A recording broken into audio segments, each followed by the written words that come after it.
What's going on, everybody? Teddy Baldassarre from teddybaldassarre.com. In this video, we're going to be looking at the Laco Casablanca. So this watch is available on my website for purchase. If you have any questions about it, I'll have more details in the description. But also, if you head to my website and also hit that link in the description, you can actually book a call with me if you have any questions about it or any other watch on my website.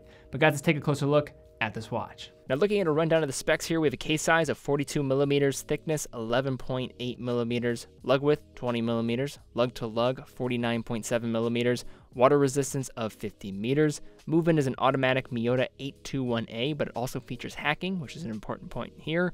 Crystal is sapphire, and the price $490.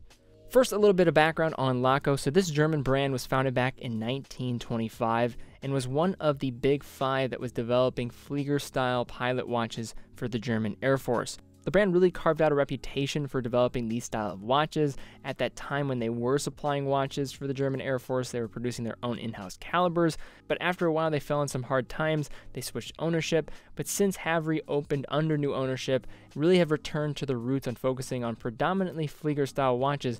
But like the watch today, they do offer much more, and I think this is a great representation of it with this watch here. So the watch we have here is the Casablanca, and it is a pretty straightforward piece with a cool trick up its sleeve with a fully lumed dial. But first, starting out here, this watch comes in with a larger case size of 42 millimeters and a reasonable lug to lug of that size of 49.7 millimeters lug to lug. The watch lays relatively flat on the wrist with its case height of 11.8 millimeters, and all around wears perhaps just a tad under what the case might indicate with that size. Apart from the dial, there are a couple other notable features of this piece, which include the case finish. The watch comes with a PVD coated case, which provides the Casablanca a sleek appearance. The surface absorbs light well and is not a fingerprint magnet like some other watches can tend to be, but will show some signs of wear if well worn. Along the 3 o'clock side of the case, we have a crown that can be used to engage the date application, wind the movement, and set the time, while stopping the seconds hand in the process. Between the lugs is a simple black leather strap that is okay, but I think it's probably not as good as it comes with the pilot watches from the brand. And if you are in the market for different straps, definitely check out the variety of straps on my site. Transitioning back to the front of the watch, it comes with a sapphire crystal protecting the dial elements underneath.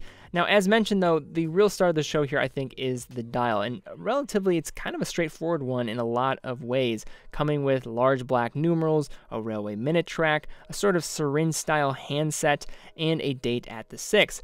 All this comes together to have a dial that's relatively tame until you turn off the lights and can't help but notice the fully lumed dial surface in C3 Superluminova.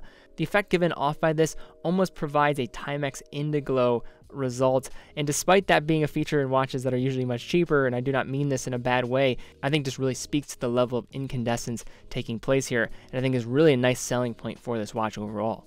Flipping the watch over, we have view of a sapphire exhibition caseback and the Miyota movement within the automatic 821A. So the 821A is essentially the elevated entry-level 8215 with some added decoration, and although it typically is a movement that doesn't have hacking, so you can stop the seconds hand when pulling out to the farthest position of the crown, Laco has recently started featuring hacking in all of their watches containing the 821A, which I think really bodes well for the piece and for the brand overall, and I think elevating these pieces to that kind of next level. The movement is just reliable and no nonsense. It's easy to regulate and service, which for an affordable watch is really all you can ask for. And although not wowing in the looks department, there is a little bit of added finish here, and I think that certainly adds to the overall aesthetic. The movement operates at 3 Hz, 21,600 vibrations per hour, features hand winding and hacking, and has a 42-hour power reserve. So when looking at Laco in its entirety, I think it's a brand that probably is producing, and probably really what it's known for, is those really well constructed Flieger style watches and doing them at affordable prices. I think when talking about an affordable tier, I think Laco is definitely the go-to for going for a Flieger style watch.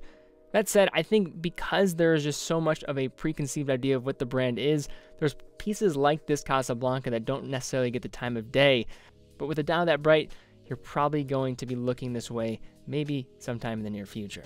So guys, if you enjoyed this video, be sure thumbs up, subscribe, hit the bell icon as well. But if you have any questions about this watch, I'll have a link in the description to, of course, learn more. You can purchase this watch, but in addition to that, you can also book a call with me if you have any specific questions, and I can help you with your purchase. So guys, thank you again so much for watching. Be well, and I will see you all very soon.